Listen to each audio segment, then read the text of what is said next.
Hartlike goeie dag van my Ansie Smit. Yvonne Besuidnout, baie welkom by weer 'n gebedsversoekprogram. Baie dankie vir almal wat hulle gebedsversoeke instuur. Ook hulle getuienisse. So bou ons mekaar op en so maak ons mekaar se hande sterk. Ons deel vandag deel 2, hoe om die geeste volgens die Bybel te beoordeel. Ons het al reeds vir julle gesien in die vorige program. Enige gees, hoe om het te toets, koppel dit in die woord van God. Is dit in lyn met die woord van God? As dit nie in lyn met die woord is nie, moet jy dit nie ontvang nie, of nie daarna luister nie. So, dit moet die volle waarheid wees, soos dit beskryf is in die woord van God. Ons kyk dan ook vandag hoe om te reageer, as jy iets negatiefs onderskei. Baie keer sal die Heilige Gees jou bewus maak, van 'n bose gees, 'n vals lering, 'n slegte motief, 'n situasie. En die Heilige Gees doen dit vir ons met 'n doel. Dis nie om te skinder, om paniek bevange te raak, angstig te raak nie. Dan moet jy net weet, daar's 'n doel. Jy moet kalm bly en jy moenie vrees nie. Die Heilige Gees is groter as enige gees daar buite in die wêreld. Gaan lees gerus 1 Johannes 4 vers 4. Jy hoef nie bang te wees vir enige groot vertoning of sien nie. Jy neem dit terug na die Bybel toe en jy toets dit. Is dit in lyn met God se woord? Weerspieël dit die karakter van God? Het is belangrik om saam met die woord wat jy lees elke dag ook bietjie te leer wat is God se karakter. En jy gaan dan dadelik weet, is dit liefde, is dit vrede, is dit angs, is dit vrees, is dit manipulasie? Dan weet jy dadelik van waar kom hierdie gees. As jy so iets ontvang, raak 'n paar oomblikke stil en begin bid in die gees. Onderskei, vra die Heilige Gees, ek het nou dit gehoor, ek het nou dit ontvang, en ek voel nie gelukkig daaroor nie, ek het nie vrede daaroor nie. So bid 'n bietjie en vra, Here, wys vir my, wat U nou wil hê wat ek moet doen in hierdie situasie. En dan sal jy dadelik 'n oplossing kry, 'n antwoord kry, maar dit is belangrik om terug te tree in hierdie situasie, en dan eers bietjie in te tree, kalmte en vrede van die Heilige Gees te kry, en dan te weet hoe om te reageer. Baie keer kry ons 'n woord, of jy luister na iets en dan reageer jy dadelik, maar neem dit terug na die woord toe, en neem dit terug, Heilige Gees, openbaar aan my, met wat het ek hier te doen. Dan is dit so belangrik, baie keer as jy dit gehoor of gekry het, moenie ander mense aanval nie. Ons moet in liefde optree, ons moet in liefde mekaar aanmoedig, aanspoor. So as jy iets gehoor of gesien het wat nie lekker klink nie, wat nie in lyn is met God se woord nie, moenie lelik wees nie. Ons moet, as kinders van God, moet ons verskillend reageer van die wêreld. Raak stil en bid, soos ons gesê het, gaan kyk nou weer eens na Efesiërs 6 vers 12. Ons stryd is nie teen vlees en bloed nie. So dit gaan nie help, jy help Piet of Koos se kop af, of jy beklei met Piet en Koos nie. Vra die Heilige Gees om vir jou te wys, watter tipe gees werk hier deur daardie persoon, en dat watter mag is agter hierdie woord, en dan hanteer jy dit van daar. So baie belangrik, bid dadelik in die gees, raak 'n bietjie stil, tree terug, jy het nie nodig om dadelik te reageer, of dadelik te antwoord of op te tree nie. Raak eers stil, kry jou kalmte en jou vrede terug, en dan vra jy vir wysheid van die Heilige Gees. Die Heilige Gees sal dadelik vir jou wys, met wat het jy hier te doen. So ons moet optree in liefde, deernis, ons moet die Gees weerstaan, wat deur hierdie persoon werk, of agter hierdie situasie sit, en dit aanspreek, nie die persoon aanval, en beledig en sleg sien nie. So kom ons doen dit in liefde, ons vermaan mekaar in liefde. Jy kan ook vir hierdie persoon sê, ek stem nie saam nie, dis nie in lyn met God se woord nie, maar moenie dat dit op 'n geveg uitloop nie. Ons wil nie as kinders van die Here mekaar seermaak of afbreek nie. Tree in liefde op. Weerstaan die gees en nie die persoon nie. Dan kom ons gebruik altyd die naam van Jesus. Dis die hoogste autoriteit in enige situasie. as dit in jou huis gebeur, as dit in jou familie gebeur, in jou huwelik, in jou kinders se lewe, neem autoriteit oor hierdie situasie. Ons kry baie versoeke van moeders en mammas wat moedeloos is met kinders. Neem autoriteit oor hierdie situasie en sê, jy gaan nie langer gees van dwalm of gees van leuns of gees van rebellie, jy gaan nie langer deur my kind funksioneer nie, ek sny dit af. Neem autoriteit en maak hierdie gees stil en gebied dit om te gaan, soos ons dan ook gelees het, waar Paulus met hierdie waarsêer gees gedoen het. As jy nog steeds onseker is, praat met jou geestelike leiers, praat met volwasse wedergebore Christene, wat werklik die woord ken, wat werklik al die pad gestap het. Dit gaan nie help jy raadpleeg vir Jannie of Sannie hier langs die pad nie. Dit moet 'n persoon wees wat jou kan terugvat na die woord toe, wat saam met jou miskien kan intree. Selfs as jy iets negatief in die kerk of die bediening ervaar of onderskei het, moenie dadelik verdeeldheid saai. Dit is so hartseer as ons sien hoeveel kerke word opgebreek deur verdeeldheid, deur offense, deur leuns. Raak 'n bietjie stil en raadpleeg hierdie persoon en sê vir die persoon, ek is onseker, ek het dit of dit ervaar, kan ons saam bid en net weer seker maak hoe ek dit moet aanspreek. Ons moet alles in liefde en nederigheid doen. So kom ons gebruik die naam van Jesus, ons gebruik ons mede-kollegas, ons medeleraars, medeleiers, om vir ons werklik op 'n pad te sit wat ons sal onderskei, watter gees is hier besig om te opereer. Ja, net soos ek verlede week gesê het, moet jy daarvoor bid. Ek het net hierdie klein voorbeeld gebed, wat ek met julle wil deel, wat julle kan gebruik as 'n raamwerk, julle kan self invul en so aan. Maar kom ons bid vir beskerming, en ons bid vir die groei van gawes, van hierdie gawe. Hier is 'n praktiese gebed wat jy daagliks kan bid. Hemelse Vader, dankie vir die Heilige Gees wat in my woon en my in die hele waarheid lei. Ek bid vandag vir die gawe van onderskeiding. Open my geestelike oë en ore, sodat ek u stem duidelik kan hoor en die bron agter leringe, woorde en situasies kan herken. Beskerm my verstand teen misleiding en bewaar my hart teen eie geregtigheid en oordeel. Laat my onderskeiding altyd vloei vanuit u liefde tot beskerming en opbou van die mense om my.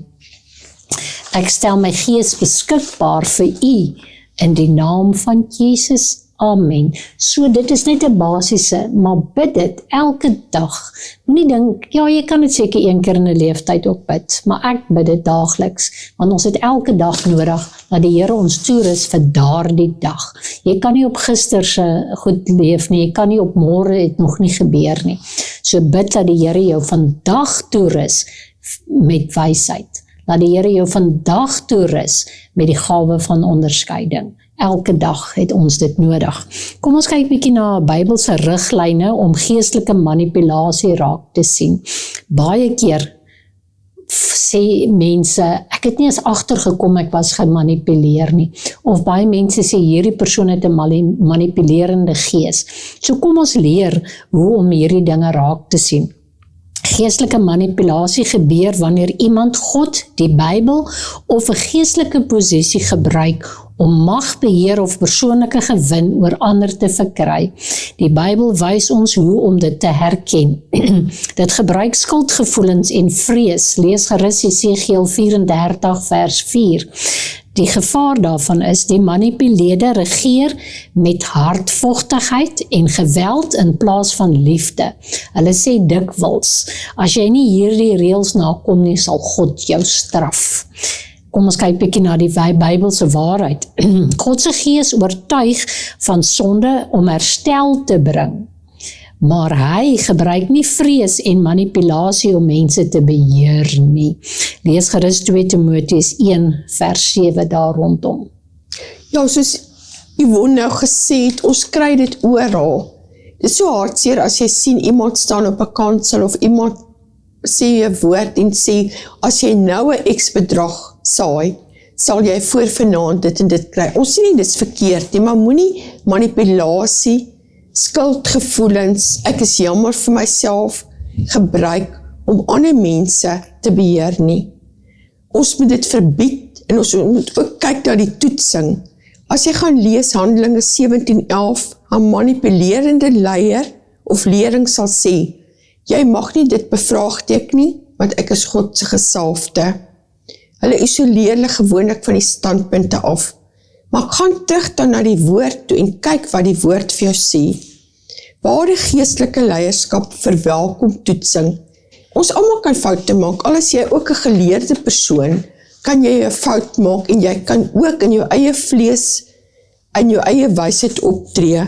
So toets dit, en as jy besef jy het 'n woord gegee of 'n woord gebring wat nie in lyn is met God se woord nie, gaan terug en vra vergifnis, sien ook die persoon en sê, hoorie, ek het miskien oorreageer, ek het jou probeer manipuleer.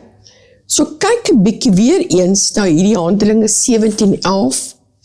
Die mense van Berea is geprys omdat hulle self vir Paulus getoets het aan die skrif. So daar's niks meer verkeerd om dit terug te neem na die skrif toe en dit daarmee te toets nie. As ons gaan kyk, 2 Petrus 2 vers 3, hoe die skrif verdraai is vir eie gewin. Ons sien dit ook dikwels op programme, ons ervaar dit, ons hoor dit van preekstoele af. Hulle gebruik Bybelverse uit konteks uit, om geld, bates of absolute gehoorsaamheid van jou te eis. Hulle sal een versie vat en dit heeltemal uit verband druk. Net om jou te manipuleer, om iets te gee of iets te doen, of baie keer gaan dit oor, ek het vir jou iets gedoen, so ek verwag dit of dit terug. Maar gaan kyk, wat sê die skrif, dat hierdie skrif, hierdie vers nie uit verband geruk is nie, en dat dit werklik in lyn is. Die evangelie is vrygelaat en fokus op diensbaarheid. Nie op jou eie verryking, jou magsposisie nie. Ons gaan nie elkeen vir ons 'n koninkryk hier op aarde bou nie. Ons is hier om God se koninkryk te bou en uit te brei. En daarom moet ons in eenheid wees. Ons moet diensbaar wees vir die hele liggaam van God. Dit breek jou verhouding met Christus af en dit verbou 'n verhouding met 'n mens. Gaan lees 1 Korintiërs 3, 4 tot 5. Die fokus verskuif heeltemal dan van die woord van God af en jy begin fokus op 'n mens, jy begin steun op 'n mens, jy begin leun op 'n mens. So kom ons maak seker dat ons afhanklik is van God en die woord en dat dit werklik God se stem is wat ons gehoor het. Die Bybelse waarheid, daar's net een middelaar tussen God en die mens en dis Jesus Christus. Moet ook nie eens redeneer oor, is dit nodig om Jesus te erken, om in wedergeboorte te raak nie. Ons weet, daar's net een middelaar, en as hulle nie vir Jesus erken nie, Jesus is die toegang vir ons tot die Vader. So gaan lees ook gerus weer 1 Timoteus 2 vers 5, elke gelowige van ons het direkte toegang tot die Vader, deur Jesus. Ja, om gesonde Bybelse grense te stel, teen geestelike manipulasie is noodsaaklik om jou gees en jou verhouding met God te beskerm. Hier gaan ons vir julle nou 4 praktiese stappe gee om dit dadelik te kan doen. Eerstens, neem eienaarskap van jou eie geloof, volgens Handelinge 17 vers 11. Kom ons trek die grens, moenie toelaat dat enige iemand of 'n leier of jou finale gesag het oor die skrif nie. God alleen het, soos hy gesê het, hy is ons enigste middelaar. Ons kyk nie na mense nie, ons kyk na die Here. Kom ons kyk hoe dit lyk. As iemand vir jou sê, God het gesê, jy moet dit of dat doen, sê beleefd, baie dankie, ek sal self daaroor gaan bid en kyk of dit in lyn is met wat die Bybel sê. Die beginsel, jy is self verantwoordelik vir jou geestelike lewe. Niemand anderste kan in jou plek voor God staan nie. So daarom is dit belangrik, wanneer iemand iets sê, moenie hulle aanval of dit sommer net aanvaar nie. Sê vir daardie persoon op 'n beleefde manier, baie dankie vir die woord. ek sal met die Here gaan praat en ek sal dit toets om te kyk of dit in lyn is met God se woord.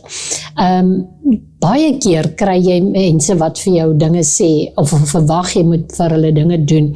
Ja, al sê die pastoor of jou buurman of wie ook al jou gebless met 'n bedrag geld toe jy regtig in die knyp was, moenie dink jy is nou hulle slaaf nie.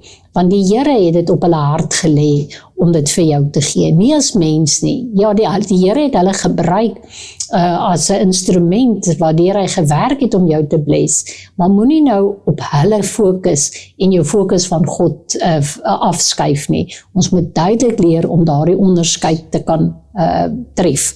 Sê nee vir vrees en skuldgevoelens. Moenie dat hierdie mense op jou skuldgevoelens ry, soos wat ons altyd sê, om jou te kan manipuleer nie. Galasiërs 5 vers 1 praat baie duidelik daarvan, gelees dit. Ons moet instem tot take, skenkings of besluite wat uit dwang of skuld gebore is nie.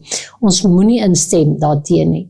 Ons moenie toelaat dat iemand ons dwing om 'n ding te doen, of ons manipuleer, of ons skuldig laat voel om hulle sin te kry nie.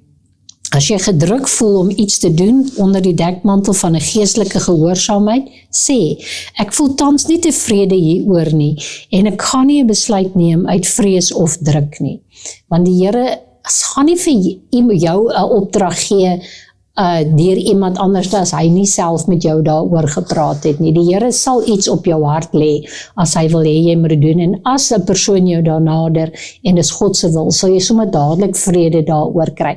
Maar as jy die persoon jou nou onkant vang en jy is half geskok en jy het nie vrede daaroor nie, sê dan net, ek sal by die Here gaan hoor oor hierdie saak, en ek gaan nie nou toelaat dat iemand my druk nie. Jy kan dit vir daardie persoon sê met liefde, en hulle moet dit maar so aanvaar, want dan weet jy is in God se wil. Christus het ons vrygemaak. Ware geestelike bediening werk met liefde en vrye wil, nie met emosionele gijslaarskap nie. Ons kan nie iemand gijslaar neem met skuldgevoelens, omdat hulle vir ons een of ander tyd gehelp het met iets nie. So kom ons wees versigtig vir hierdie dinge, en ons sê nee vir vrees en skuldgevoelens.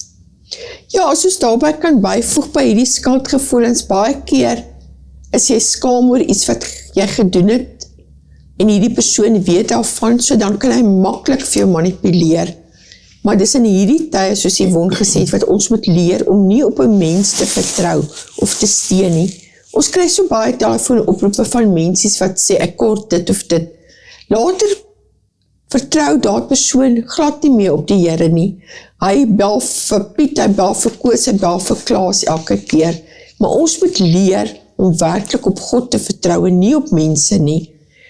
As ons dan gaan kyk na punt nommer 3, beperk die toegang en skep 'n afstand vir jouself.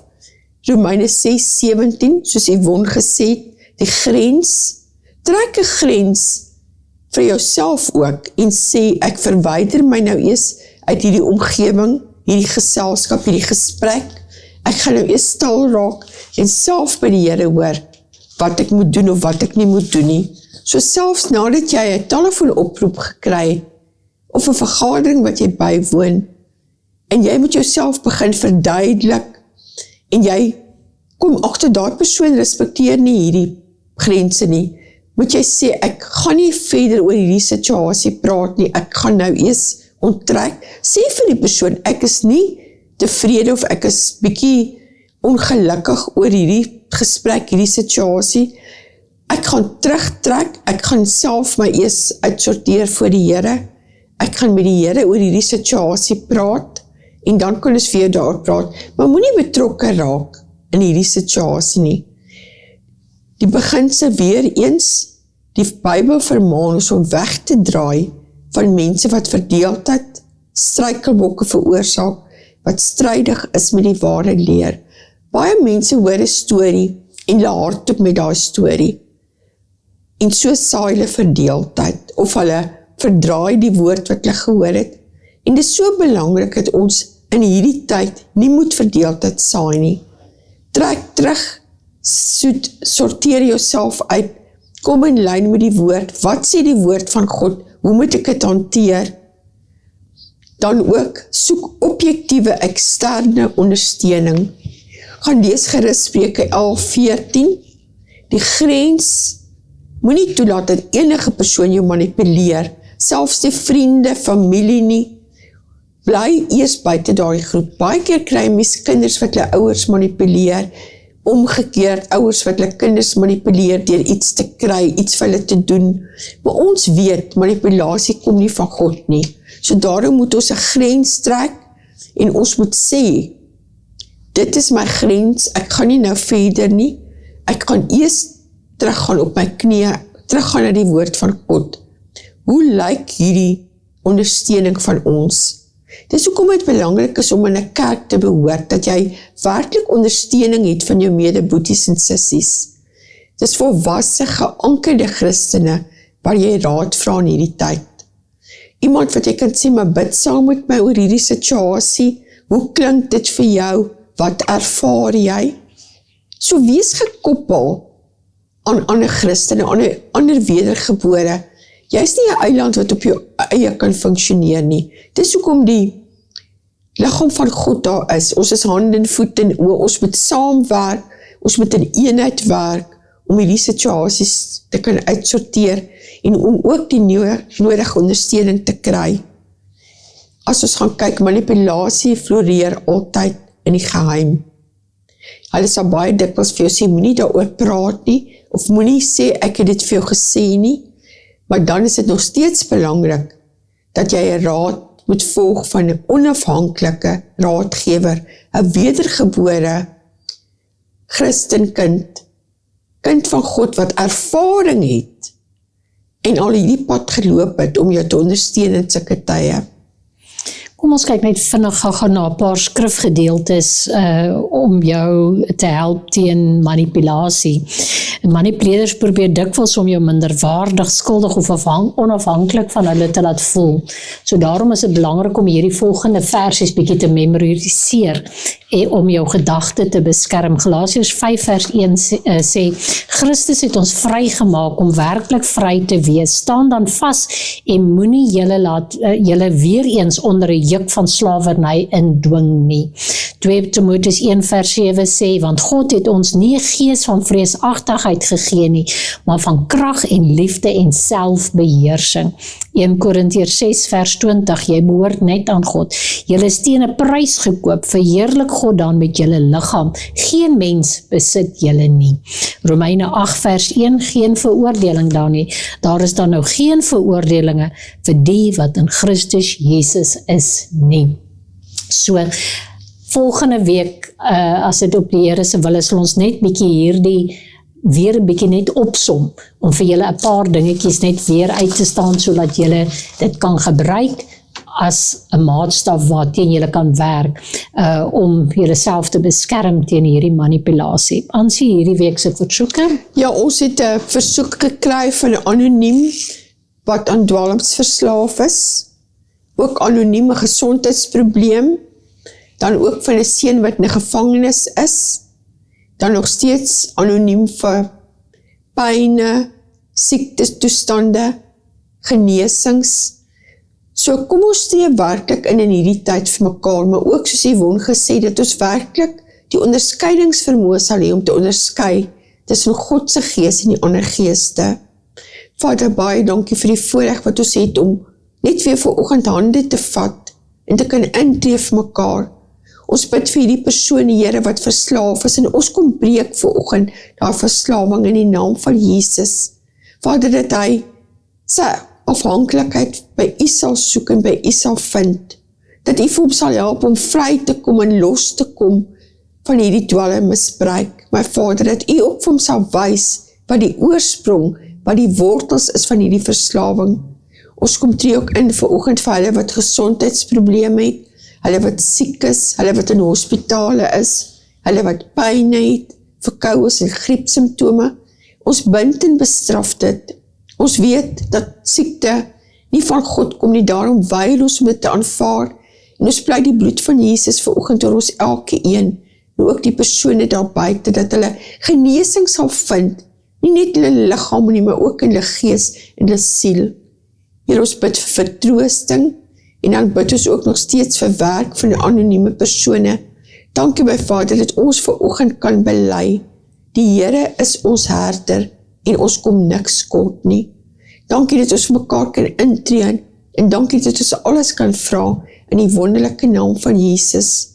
Ons prys en ons loof U, dat ons met U kan deel alles wat in ons hart aangaan. Ons vra dit alles in Jesus naam. Amen. Amen, baie dankie. Totsiens tot 'n volgende keer.